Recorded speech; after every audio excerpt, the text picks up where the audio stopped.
Alright, this might be a little bit more unusual than some of the reviews I've done because you might be asking yourself, why am I on eBay looking up webcams? I'll tell you why. Because one of my bastard cats, see this? This is my old webcam. One of these bastard cats chewed my cord off of my fucking webcam. So the webcam that I've been using for the last 3.5 years, worthless now because of one of these fucking cats. First fucking chance I get, I'm putting a goddamn door on this fucking room. These cats are gone from this room because that shit ain't happening again. Not on my watch. So I'm already fucking pissed off as it is, and then this shit, I'm ready to fucking go off. Because the shit we saw in the NASCAR race today, I just want to blow a fucking gasket. This playoff format can eat a bag full of dicks. That's what I fucking think. So strap in, lock and load, because you're going to see a fucking volcanic eruption. This is the fuel.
What's happening, ladies and germs? This is the Packerman, and welcome to this very unusual edition of The Fuel, where today we're going to be talking about the 2022 Coke Zero Sugar 400, which was an absolute fucking mess. At least the third stage was, but I tell you what, man, some of the fucking stupid shit that we saw tonight, or today rather, was just absolute fucking garbage. From the fucking, them not calling the fucking caution early enough when the rains were getting ready to hit.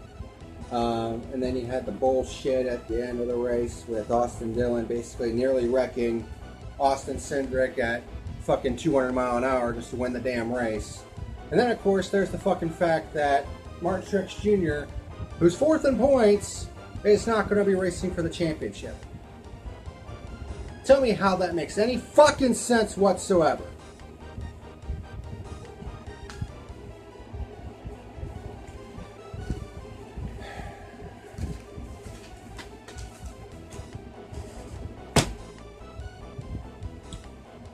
And here's the sad part.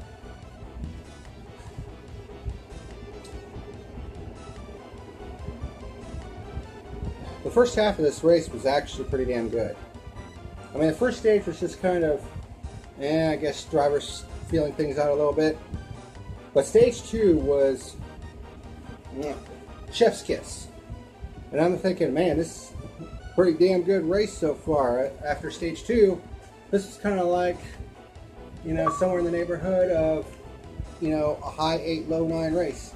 And then, of course, the third stage happened, and as we fucking know, Stage 3 in super speedway races are just absolute clusterfucks, which I guess shouldn't really be as fucking big of a surprise as I think it is. But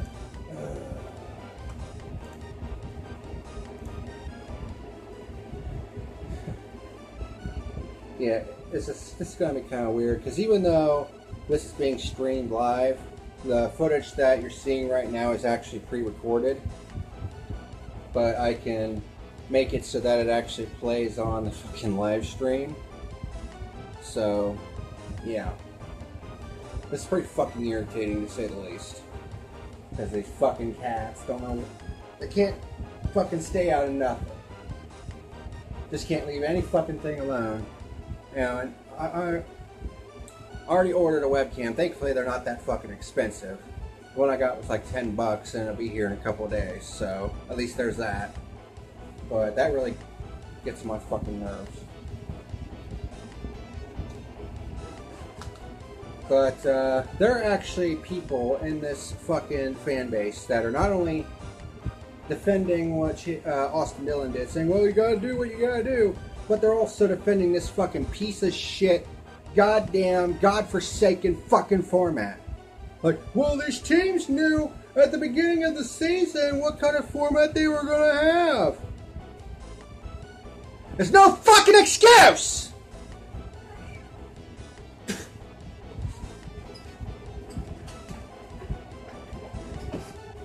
Alright, you can eat a fucking asshole out on that one.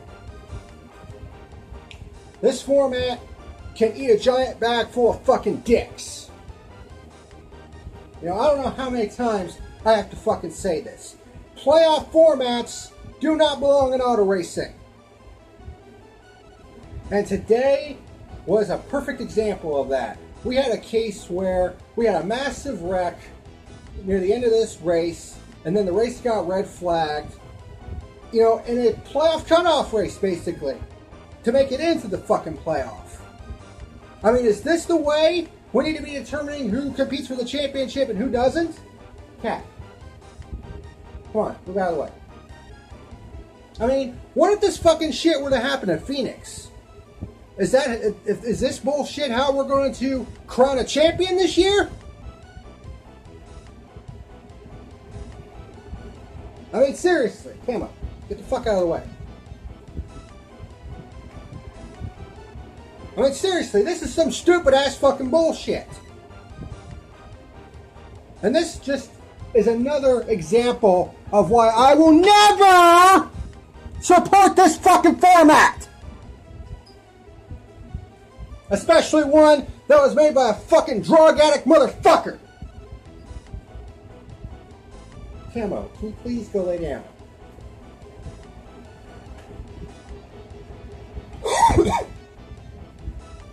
Evidently, the higher-ups at NASCAR evidently haven't stopped to rub two fucking brain cells together and think, is this format really a good fucking idea?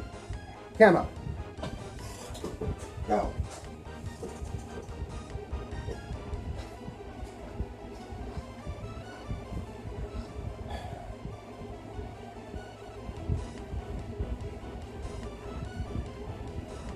Now, basically, for all you people that are defending this fucking format, you know, you need me to get you some napkins? Here.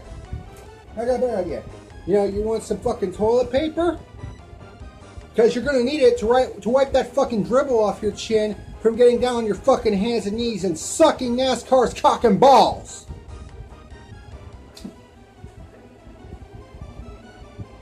And then some people, you know, were shitting on people for, you know, rightfully criticizing what happened. It's like, oh, you guys wanted too much. Fuck yourself! I am done with the fucking excuses! You can take the excuses and stick it straight up your fucking ass! I am done with the fucking bullshit! Shit needs to fucking change around here. Seriously.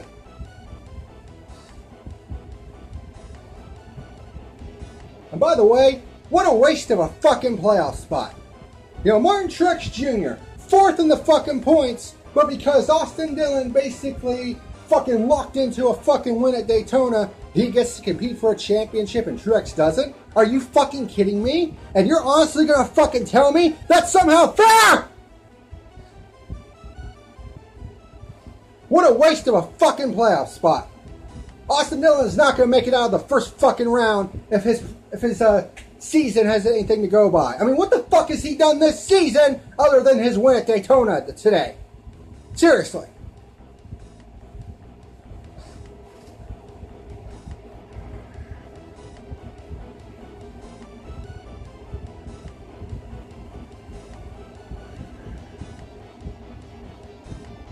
And yet people want to defend this fucking piece of shit format.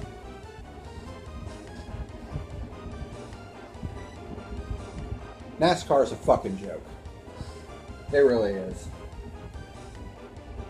Especially if they keep peddling this fucking piece of shit format like they have for the past 8 fucking years.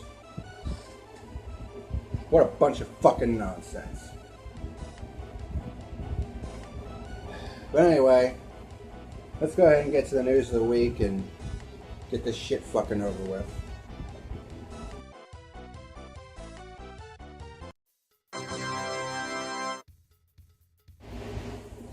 Alright, we're going to start as we usually do with the news of the week. The viewership from the previous week.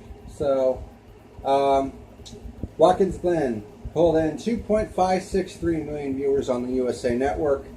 The event was up 17.1% compared to last year, which was at 2.124 million average viewers on NBCSN, even with the rain delay. So, yes, I guess viewership is continuing its upward trend from the previous year.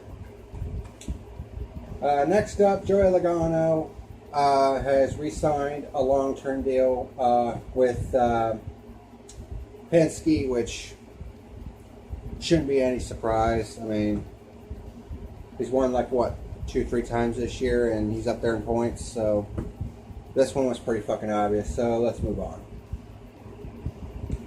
Eric Almirola has decided to put his retirement on hold, and he is signed for at least 2 more years, which is a bit of a surprise. And Smithfield has decided to sponsor the car once again. They were initially going to have this be their last year, and then they decided to resign for 2 more years. So Eric Almirola is going to be in the Cup Series for 2 more years in the 10 car. But Kurt Busch announced that he would be missing the start of the NASCAR playoffs due to his concussion issues, and he's withdrawing his request for a medical waiver that would have maintained his playoff eligibility. So there were 2 spots available in the playoffs coming into today. So that's pretty big of Kurt Busch to give up his playoff spot due to this concussion issue. Hopefully this doesn't mean that his career is going to come to an end like this, because that would really suck. Greg Ives stepping down as crew chief. And he put a post on Twitter. After 17 seasons on the road and making countless memories, I decided to step away as a crew chief at the end of 2022. There are many reasons, but the most important one is the chance to focus on my family and spend more time with our kids as they grow up. Leading the 48 has been one of the great privileges of my life, and I'm excited to go into the playoffs and chase a championship with Alex and this incredible group of people. I'm also looking forward to the next step in my career, which will be here with my Hendrick Motorsports family. I never had the words to properly express how grateful I am to be able to live out my dream of working in racing, or properly thank everyone who has supported me along the way. Thank you for everything. They have not announced who will be replacing him as the crew chief for Alex Bowman. That's still to be determined. And a bit of exciting news, though, from this past week. The Truck Series has a new sponsor, a new title sponsor for 2023, and it's an old friend, Craftsman. Yep. Excuse me.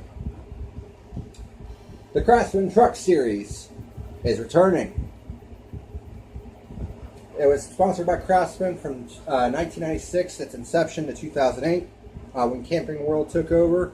And now Camping World is leaving at the end of the season, and Craftsman is returning as the title sponsor for the Truck Series in 2023. NASCAR announced a new partnership with Stanley Black & Decker, who is the owners of the Craftsman brand, and the Craftsman Truck Series is returning in 2023, so very exciting news.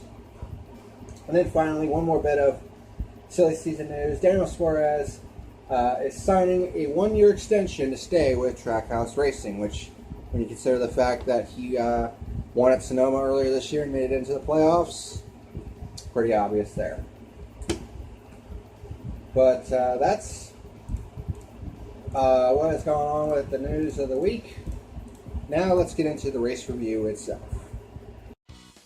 Alright, now let's get into the review itself of the Coke Zero Sugar 400 at Daytona, our 152nd episode of the Fuel. Title of the episode, Sunday Morning Mayhem, because that's basically what this was. So the stages broke down like this. Stage 1 was 35 laps, Stage 2 60 laps, Stage 3 65 laps to make up the 160 laps. So Stage 1, 35 laps, Chase Elliott started from the pole. Larson had engine troubles basically very early in this race, but he already has the 2 wins, so he's already locked into the playoff. The outside was finally challenging for the top spot 20 laps in after Chase Elliott led a lot of laps. So Eric Jones was able to get there challenge, so we had our first pure lead change lap 22. Elliott took the lead back on lap 24, but then Eric Jones took it back on lap 27. But we had our first caution basically 1 lap after that, when Eric Jones gets loose in turn 2, and Mayhem ensues behind him. Hamlin spins, and Bell, Harvick, Keselowski, and Blaney are all involved. Blaney being in the top 3 in points and getting a lot of damage. So his playoff hopes were suddenly in jeopardy.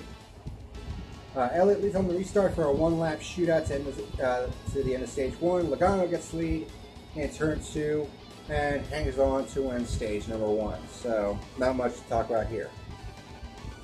Stage 2, on the other hand, super competitive, and it was the best part of this race. It was 60 laps. Corey LaJoie leads the start of Stage 2. A win from him was not going to mean anything because he was not going to be able to make it to the top 30 in points. But Eric Jones gets by him for a 4th pure lead change in lap 43. Then LaJoie got back by him once again on lap 44. And then Jones traded. They traded the lead back and forth a couple times. Chris Buescher then had turned the lead on lap 51 for a 7th pure lead change. Then Jones took it back again the next lap. Then a couple laps later, when Byron had turned the lead for our 9th pure lead change, Jones then took it back the next lap. Then you had Alex Bowman taking over the lead on lap 63. Hamlin gets the lead on lap 64, which makes 12 pure lead changes on the day. And then the choo-choo train forms on the outside. But then we had green flag pit stops on lap 78. All the Toyotas kick off the green flag pit stops there. And then the entire freaking field pit 2 laps later. And there wasn't really an issue, which is really surprising. Elliott stuck us back with the lead. Then we had a couple more shuffles at the front. Tyler Reddick took the lead on lap 82. Elliott took it back on 86. Then Kyle Busch took the lead on lap 88. Reddick took it back on lap 90. And then Kyle Busch took the lead on lap 92 and held it all the way to the end of Stage 2 to get the Stage 2 victory. We had 14 pure lead changes in this one stage alone. So we're up to 17 at this point. So at this point, I'm thinking this is a high 8, low 9 race right now. Until this 3rd stage came along. And what a fucking mess this was. Everyone comes in for service for Stage 3, which was 65 laps, as rain was threatening in the area. McDowell leads the start of Stage 3. Kyle Busch had to start at the rear for too fast entering under the stage break. Then we got our second caution on lap 101 when Reddick and McDowell make contact off turn 2 as McDowell tries to get in front of Reddick. And another mid-sized wreck ensues. LaJoie, Truex, Byron, Chastain, Buescher are all involved in this one. Logano leads on the restart. Reddick leads the first lap after the restart, and then we start getting some lead changes here. Logano gets the lead back on lap 109. Reddick takes it back on lap 110. Alex Bowman then takes the lead on lap 115 for our 20th pure lead change of the day. Then we get our 3rd caution on lap 125 when Chase Briscoe gets loose off turn 4 after a very light contact with Alex Bowman. And away they go again. This time Stenhouse, Austin Dillon, yes, Austin Dillon, the winner of the race, Bubba Wallace, Harrison Burton, Cole Custer, Daniel Hemrick, and Todd Gilliland are all involved in this one. Most of the field pits for fuel if you stay out. Justin Haley included in that. And leads on the restart. Then we immediately get our fourth caution on lap 131 when Eric Jones gets turned off the bumper of somebody. They didn't really show a replay. And into Joey Logano, which pretty much ruins their day. Haley leads on the restart once again. We have our 21st period lead change on lap 135 when Daniel Suarez takes the lead. But then we have the controversial caution on lap 138 when it starts raining in turn 1 when everybody's at speed. And it was a big wreck. Pretty much everybody wrecked. There were only like 10 cars left on the lead lap after this. Austin Dillon was the only one to really make it through, so he took the lead. It was a fucking disaster. Then they had the red flag for weather, and the red flag lasted for 3 hours and 19 minutes. So they were able to get the race back underway, but it was pretty much a waste of fucking time.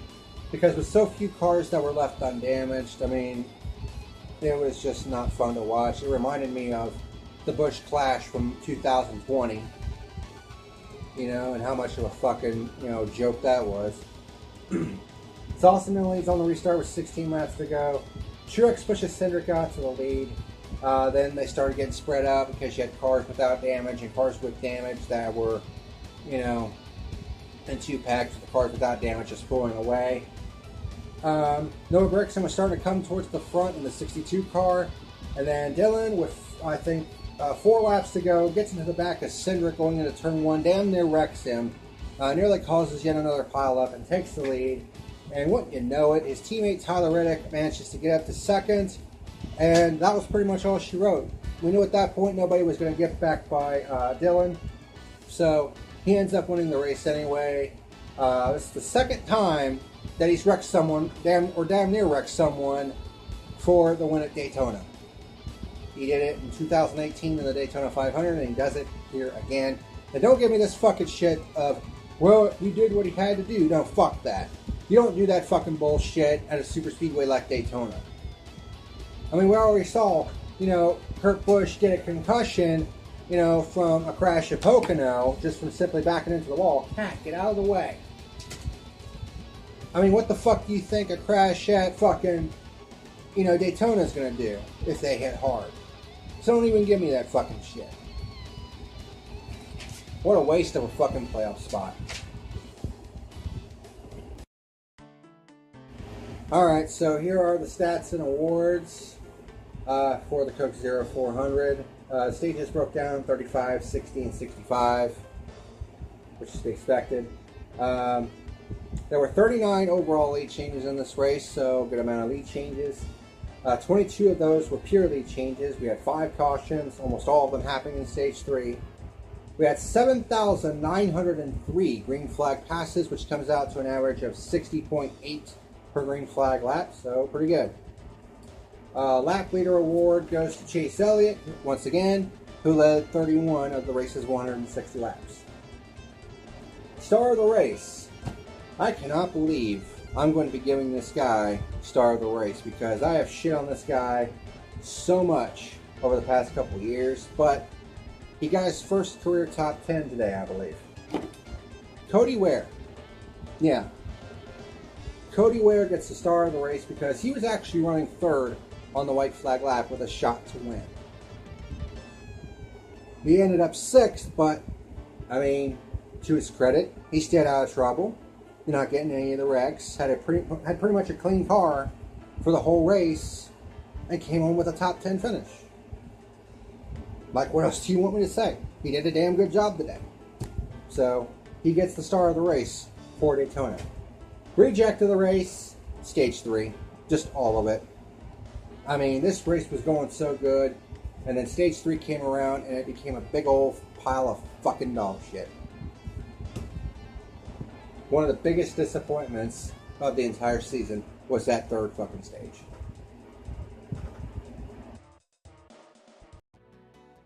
Alright, race results and point standings. First, the race results. Austin Dillon coming home with the win. Don't really like how he did it. Tyler Reddick coming home second. Austin Cindric third. Landon Castle in the 77 car comes home in fourth. for Spire Motorsports. Noah Gregson for Beard Motorsports comes home in 5th. Cody Ware, like I said, came home in 6th. BJ McLeod in the 78 car in 7th. So a lot of the underdogs coming home in the top 10. Mark Truex Jr. in 8th. David Reagan in a 2nd RWR car. Yes, 2 Rick Ware racing cars finished in the top 10. That shows you how fucking stupid this race was. And then Kyle Busch rounds out the top 10. So here's how the playoff standings look as we head into the first round. Chase Elliott with the number 1 seed, obviously. We have Joey Logano with 25 points, Ross Chastain with 20, Kyle Larson with 19, William Byron with 14, Denny Hamlin 13, Ryan Blaney 13, Tyler Reddick 12, Kevin Harvick 12, Christopher Bell 11, Kyle Busch 10, Chase Briscoe 9, Daniel Suarez 7, Austin Cindric 6, Alex Bowman 6, and Austin Dillon with 5. So we ended up with 16 different winners after all. Because you also throw Kurt Busch into that mix. If Kurt Busch hadn't withdrawn his waiver, Ryan Blaney would be out. That should tell you how fucking stupid this playoff format is.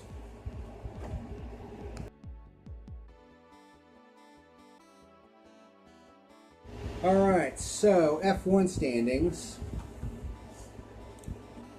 As we also had the craziness from the Xfinity race where Jeremy Clements won the race, which is craziness. Timmy Hill finishing 2nd. So here's how the points look. A.J. Allmendinger takes over the point lead, so we have yet another lead change in the top of that. But he only has a 1-point advantage over Ty Gibbs. And you have Justin Allgaier, Noah Gragson, and Josh Berry. They're the only drivers over 300 points. And you have Austin Hill and Sam Mayer, the only drivers over 200 points. And then the rest of the drivers in triple digits is Brendan Jones, Riley Herbst, Daniel Hemrick, and Trevor Bayne. And then the Cup side of things, well, the top of the field didn't really gain a whole hell of a lot of points. But Chase Elliott actually extends his point lead over Ross Chastain to 63 points now, with 10 races remaining. Kyle Larson didn't gain any points. Joe Logano gained a few. Ryan Blaney didn't gain any. Kyle Busch gained a few points. Reddick gained a few. Christopher Bell, Mark Truex Jr., Denny Hamlin, those round out the top 10. And the rest of the drivers over 100 points is William Byron, Kevin Harvick, Daniel Suarez, Kurt Busch, Austin Cindric, Alex Bowman, Chase Briscoe, and Bubba Wallace. Austin Dillon with his win moves up to 19th, and Eric Almirola rounds out the top 20. As for my final rating for the Coke Zero Sugar 400, man, at the end of stage 2, this was looking like a low 9, a high 8, a low 9, depending on what stage 3 was like. And then stage 3 just decided to take a big old dump all over that. So because of that, it's getting dropped 3 points to my rating. So my final rating for this race is a 6, which is still solid, but compared to what it could have been, it's a disappointment. It's an absolute disappointment. But what else do you expect from NASCAR, these super speedway races? Nothing but fucking disappointment. But that's going to do it for this weird edition of the Fuel. All the stuff that you're seeing is pre-recorded. I mean, the clips of me are pre-recorded, but I'm actually paying attention to the fucking stream and doing all the shit on the screen as it comes up, which is just fucking weird. Hopefully I won't have to do this again. Hopefully my webcam will be here in a couple days. My new webcam. Since one of these little fuckers decided to chew the cord off. Yeah. Not real happy about that. But that's going to do it for this absolutely wacky edition of The Fuel. Thank you very much for watching. And until next time, this is the Packerman signing out. See you later.